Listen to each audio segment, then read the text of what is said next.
এমন কোন শক্তি এখনো তৈরি হয়নি বাংলাদেশে যে আওয়ামী লীগ সরকারকে উৎখাত করতে পারে। শেখ হাসিনা পালিয়ে গেছে, শেখ হাসিনা নাই, শেখ হাসিনা চলে গেছে, শেখ হাসিনা পালায় না।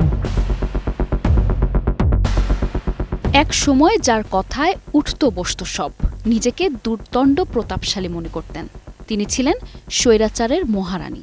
গণ অভ্যুত্থানের পর শেখ হাসিনার নামটি এখন অনেকটাই অপ্রাসঙ্গিক। পালিয়ে আছেন ভারতে। তারপরও তিনি মাঝে মধ্যে সামাজিক যোগাযোগ মাধ্যমে নানা কথা বলেন। ফিরতে চান রাজনীতিতে। কিছু আবেগী নেতাকর্মীও হয়তো সেই হাওয়ায় গা ভাসান। তবে বাস্তবতার নিরিখে তার রাজনৈতিক ভবিষ্যৎ কি? কখনো তিনি ছিলেন মায়ের মতো নেত্রী, কখনো প্রিয় আপা, আবার কখনো দ্য ডেভিল, যিনি আড়ালে চালিয়েছেন বহু কিলিং মিশন। এদেশের মানুষের ভাগ্য পরিবর্তন করা, কল্যাণ করা, এটাকে আমরা দায়িত্ব হিসেবে নিয়েছি। হাসিনার রাজনৈতিক ভবিষ্যৎ কি? সেটি কি আবার আসিব ফিরে, নাকি গেল চিরতরে? তা তো সময়ই বলে দিবে।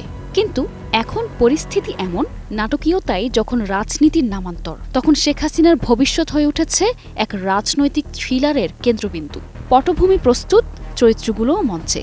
এখন শুধু পরবর্তী দৃশ্যের অপেক্ষা। পদ্মা সেতু নিজের টাকায় করব, নিজস্ব।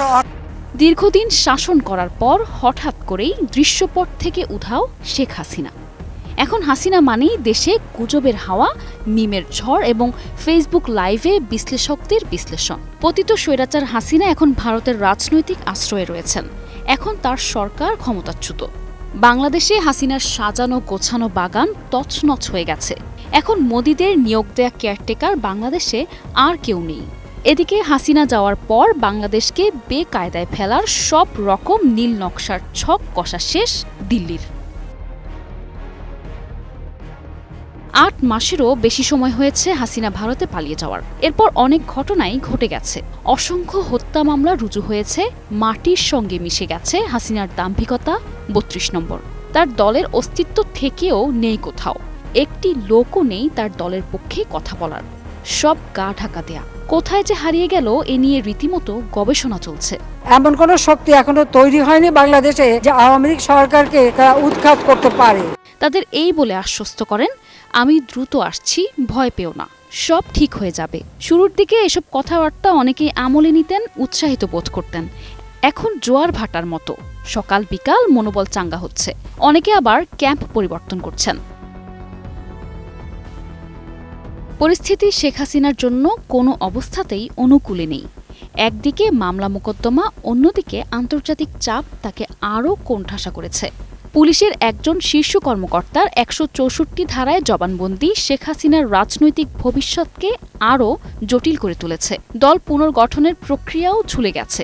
তিনি আসলে কারো কাছে নেতৃত্ব ছাড়তে রাজি নন, এমনকি পরিবারের কাছেও।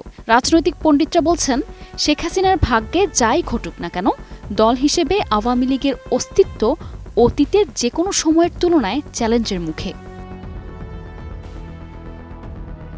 এখন প্রশ্ন, পলাতক শেখ হাসিনার রাজনৈতিক ভবিষ্যৎ কি?